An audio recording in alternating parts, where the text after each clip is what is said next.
What's going on, everybody? It's your boy M.I.C back in the building with yet another YouTube video. But first and foremost, I would like to say thank you for all of the support that's been coming our way. It's amazing that it took us like 5 years to get 500 subs, and then like a week and a half, we've almost doubled that amount of subs. In fact, we're only about a little under 50, maybe 49 subs away from our first 1,000 subs. So I would really like to extend my appreciation out to you all who have been subbing, commenting, liking, sharing, doing whatever you've doing to get the word out there. And we've really appreciate it here. I deeply appreciate it because, you know, I put my own heart and mind into this stuff, and I'm glad that you all are taking something away from it, whether it's entertainment or information. But with that being said, let's jump into the video.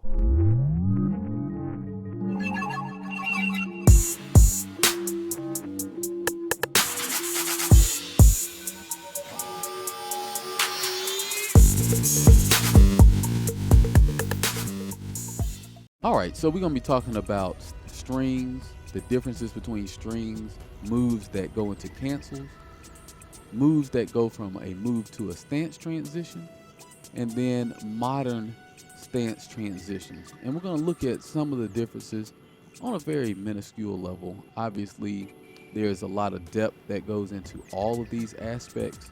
So I'm just going to give you a little general brief overview of it so you can kind of tell what you're dealing with, and then you can kind of learn what to do about it appropriately. So we're going to start off with Brian here. And first thing you're going to notice about these strings is that strings tend to be pretty static, right? They don't have any way to change up or switch up typically. Strings, if they are mid to a high, then it's going to always be mid-high, right? If it's mid-high, it's always going to be mid-high. Another thing about strings that have mid-low mix-ups, they tend to have varied timings on the mid and the low. So you can almost always block the mid, and you can almost always block the low. And in some attacks, they have strings that have delays in them, like the one you see on the screen here, right? Now, the good thing about strings that have delays in them is because you can use those strings to make an opponent freeze, and you don't even actually have to finish the string. But when it comes to defending against the string, patience is your best friend, all right? Because if you are familiar with the timings of each individual string, you really won't have much of an issue dealing with trying to defend against options that have mids and lows in them. Now, this can vary from string to string depending on the character, but as a general thought, you can always think to yourself like, oh, okay, there's going to be, if there's a mid and there's a low option, there's a good chance that they have different timings, especially if they're going beyond 2 hits. Now, if there is a situation where it's just a 2-hit string, those may vary a little bit more, where the mid may be closer to the same frames as the low, in which case that is just supposed to be a quick mix-up. But when you're talking about doing strings of more than 2 hits, often you will find that they fall in line with these kind of guidelines, right? Where they are always static as far as what the strings are. What they normally have holes in them if they have mix-ups at the end. And if they do not have mix-ups in the end, then you may find that a string could be safe. But if there is a mid-low mix-up within a string, you'll often find that there's a hole somewhere before you get there. And what do I mean by hole? I mean that there's something that doesn't gel. And there's probably a high you could duck. There's probably some movement option you could take that will nullify the rest of the string. So that's something to just keep in mind when you're dealing with strings. Now we're going to take a look at moves that go into cancels, right? Now, what is a move that goes into a cancel? Basically, a move that goes into a cancel is a move that feints one move into another move, but then it puts the opponent who's using the the stance transition, or sorry, the cancel, it's going to put that person into whatever the state is that it's going to. So in this situation, we have Asuka doing back 2-1 down. And what it'll do is it'll put her into a crouching position for a full crouch mix-up. Now, the thing about these situations are, they are unlike what we're going to see later on with certain stance transitions. These can always be beat out if you're paying attention, right? Because really, when they're doing the stance transition, I'm sorry, not the stance transition, the cancel, they're wide open to anything. The idea is that they're going to try to get you to get hit by the second portion of a move, and they can make you scared and make you freeze up so that they can get a mix-up.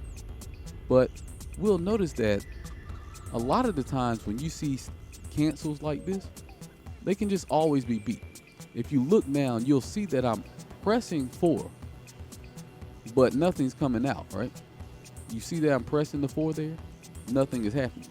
But if she goes into the transition into the cancel, I get the wild rising 4, and it beats out every option that she can do. So that's kind of the weakness of doing cancels. If someone knows that you're going to be doing the cancel, they can always beat the cancel out, right? Now, we're going to look at strings with delays all throughout the string, right? So how do you really handle this? In my opinion, when you're dealing with strings with delays, what you want to do is you want to have your defensive mind always on. When you know a character has these strings and you see them starting to use these strings, you'll find that often it's not a mix-up. Like I said, here you don't have a hole. So you got a high to a mid and a high to a mid to a low. But they make the low drastically slower than the mid, even if the person delays the mid. So that's something you want to keep in mind when you're dealing with delayed attacks, right? You want to make sure that you are savvy enough and on point enough to be able to stand and you notice when they're going for these delayed timed attacks. Sometimes you can go in between these delays with punches and kicks, or if you want to play it safe, sometimes you can move out of the way of them. Sometimes there's many ways to get around stuff, and sometimes you just have to take it, but maybe it'll be unsafe. So you get in the lab and you'll figure that kind of stuff out in your spare time. But just know that that's one good way of dealing with it, is knowing what the string is, knowing what can be delayed, and then focusing on what is happening so you'll be able to punish if there is a punish available, but definitely want to be able to defend against it. So what we're going to look at here is a traditional stance transition. Now let's look at the stance transition here. We're going to be doing it off of forward 4. All right. And what you'll notice is Jin has forward 4 into both punches, right? That is the fastest thing he can do out of the stance. But you'll notice he's -1. That move is 16 frames. So the first thing we do is jab. Okay, we can jab him out of it. So he can't go into that move. But maybe he has something that can crush the jab. So we look at this second move he has, which is Zen 2. All right, that ducks down and moves out of the way of the jab. So we can't use the jab to stop him. So then we say, okay, well, what else could we possibly do in this situation, right? Do we have to eat this mix-up? Because we can't jab him out of that, and jab is our fastest move. Well, we have crouch jab. And what do you know? For some reason, he doesn't move to the side enough to stop the crouch jab. So now we have to ask ourselves, okay, is there anything that beats the crouch jab? That makes it where we have to stand there and take a mix-up? He's got this jumping kick, right? But we can low jab him out of the jumping kick. He doesn't have enough frames to do the jumping kick. So are we completely in the clear? Like, is it over with? Well, there has to be something that can deal with this low jab. Clearly, you know, there must be some way of dealing with this. Okay, well, he has to have this low sweep. Let's see what happens if we try to low jab him out of this sweep. The sweep will go underneath the jab. It's going directly underneath the low jab. So you're probably saying to yourself, well, Mike, that kind of looks like modern Tekken, right? Like you got to eat a mix-up from a poke. Like, what's the difference between this and modern Tekken when they do a modern Tekken transition to a stance? Well, here's the difference, right? We're going to take a look at it right here. Fast forward a little bit. All right, so he's -1, which means that his fastest move being 16 frames, we should be able to beat all of that stuff out. That was 22 frames. We did down forward 2, which is a 13 frame move. And we're able to stop, it seems, all of the options, right? He tries to go to the side, down forward 2 is stopping it, 13 frame mid. He can't duck up underneath it. He can't go around it. He can't jump it. He can't interrupt it. So what exactly can he do? Right? If the fastest move, can he do his fastest move and interrupt us? That's the fastest thing he has. But that's getting beat out. Now you'll notice every option that he has out of this stance is getting beat by the 13 frame mid. So the only thing he really can do in this situation is cancel and block. That's really all he has. If he tries to do anything else, it's going to end up with him being in a bad situation. Even if he's going for his fastest move, going for something that crushes, nothing's going to work here because he's too negative from the stance transition. And this is typically how stance transitions have worked in traditional Tekken over the years, right? Where you have to basically do that and block. And the way as the person putting the stance transition into play, the way that you would actually get to use your stances is you would use your stance into that move, block, and allow them to do their mid check. And then you would mix them up on the move that they're trying to use, right? So if their move, this one happens to be a -6 attack, right? So if I know he's -6, I would just put him in frame disadvantage by throwing out my forward 4, dashing forward, blocking, and then using that -6 against him. So it discourages him wanting to constantly stop me from going into my offense, right? That's how you traditionally had to use your stances, right? You couldn't really cover your bases. Your bases weren't covered because you were always at enough disadvantage to always be checked. Even if it was only checked by one option, it could be a low jab, it could be numerous things, but there could just be one option that's going to stop you from just continuing to press your offense. So when we see something like this, you say to yourself, okay, well, how is this different than a modern stance transition? I'm glad you asked, okay? I'm very glad you asked. Let's take a look over here at Joseph. Now here we have a character who has 13 frame move going into a stance, right? All right, now she's going into this crouch dash stance that is trying to do this jumping move, but we'll keep jabbing the right out of it. So obviously that's not a problem, right? Then you have her going into the mid.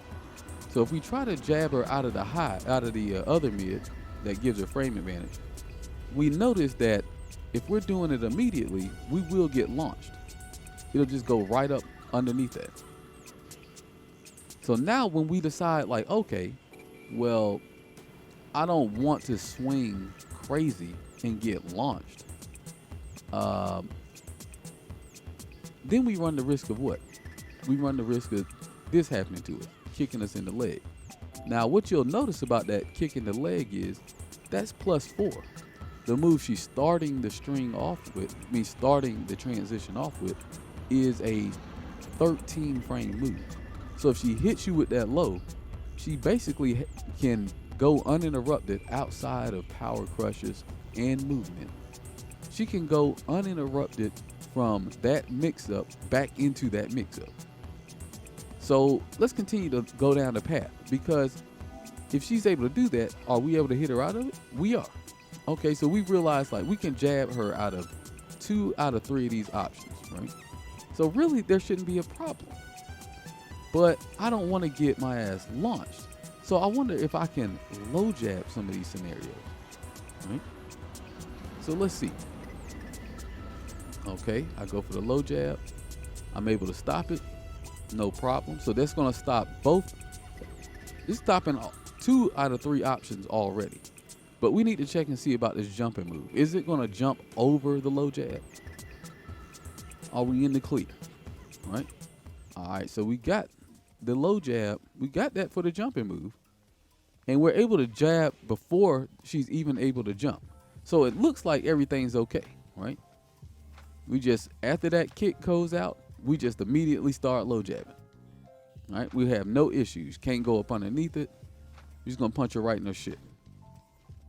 Now she's got while standing 4, but we can interrupt that, right? If we swing immediately, as soon as we see the kick, we can interrupt that. Only way that while standing 4 is gonna beat us is if we're waiting. But we don't have anything to wait on, right? There's nothing to wait on. Or is there? And this is how the stance transitions look different when it comes to modern Tekken versus traditional Tekken, especially when we're talking about stance transitions, right? Because unlike what Jin had, he didn't really have anything to cover his bases. And a lot of the times in traditional Tekken, if a character does have a multi-hit move that goes into a stance transition, it's probably a hole inside of the moves that they're using. Like they may have a high or a mid-high into a stance transition where you could just duck the high and punish them. You know, they may have a mix-up, maybe, but typically it's not going to be like this. And if there is a mix-up, maybe the secondary move is not super damaging. But with more modern Tekken, with trying to get people more acclimated to the Tekken system without actually having to be so fundamentally sound to mix somebody up, they've incorporated things like this, which is not a bad thing. It's just a different thing, right? Which I guess I wasn't making that clear in some of them other videos because people was coming at my neck. But for the most part, this is something that they use that's simple, right? So now I can't low jab, which means I can't jab, which means when they do this, I got to eat the mix-up, right? Now, I have other ways of dealing with the mix-up. I'm sure you could probably use your movement. I'm sure that you can change your timings and stuff. So it's not like the things are going to be undoubtedly overbearing. But the thing about the transition from a modern character as opposed to a transition from a more traditional style of stance transition is that the bases are covered for you, so that there is no way for somebody to 100% check you every single time, right? Let's look at another example of this, which is from our character here, Kazumi, right? Now, when I brought up this Kazumi thing, I think a lot of people didn't understand what was happening. They were telling me that you could interrupt the uppercut, but if you try to press anything, you're going to get launched. So you can low jab, right? You can low jab her because it is a high move. But then what happens if you always low jab? Well, she has an option for the low jab as well. Because you have to low jab immediately, right? You have no choice but to get hit by that. But you can float her, as you see, if you do a regular jab. Now, you can't always regular jab. We've already seen if you always regular jab, you will get launched by the 2, right? So let's just say that you decide that you're going to wait for everything, right? You say, I'm just going to block I'm going to block the overhead, and I'm going to block the uppercut, right? Well, she has an option for you standing, which is her sweep. But that also can be interrupted by the standing jab and the low jab. But like we said, if you want to interrupt with those 2 options, you have to think about what covers those options. Now, what happens if I say, okay, I just want to, that overhead is too slow, man. I could just float that jump. I could see it and float it. Or I can always duck and stand back up. Well, now you have an issue here where you have another move that's a little bit faster and knocks down, right? Wall bounces in this regard. So this character has things to cover a lot of tools. And you might say, well, I can use my movement. Well, you may be able to use your movement, but maybe you will not be able to use your movement. You can't move around the uppercut, because if you try to move around the uppercut, it'll launch you if they do it immediately. So this is kind of why you can see a difference between the modern Tekken characters and how they use stances, or the modern stance transitions, as opposed to maybe more traditional stance transitions. Now, that doesn't mean that these things are always strong. It just means that that's what they have access to, and this is how they are used. Now, if you would like to know a little bit further about how you can really defeat all of this stuff, you can come check us out over at TTU at TKN House ENT.com/TTU, where we teach classes on this stuff. We've got many professional players. The highest placing Evo US player came from our school, and we're just always looking to give people the opportunity to go from good to great in 8 weeks. Okay, so if you are interested in that, you can check that in the description down below. Also, like I said earlier, appreciate all the support, and if you have any questions or you'd like to make a request about a video, drop it down in the comment section down below. And of course, get this thing a like. And if you're not subscribed, help us reach our goal to get that paper YouTube plaque of 1,000 subs, so we can start making some paper around here. But in any event, I hope this was useful to you, and that brings this thing to a close. But you already know what it is. It's the realm of the real, where only the real can chill. Peace.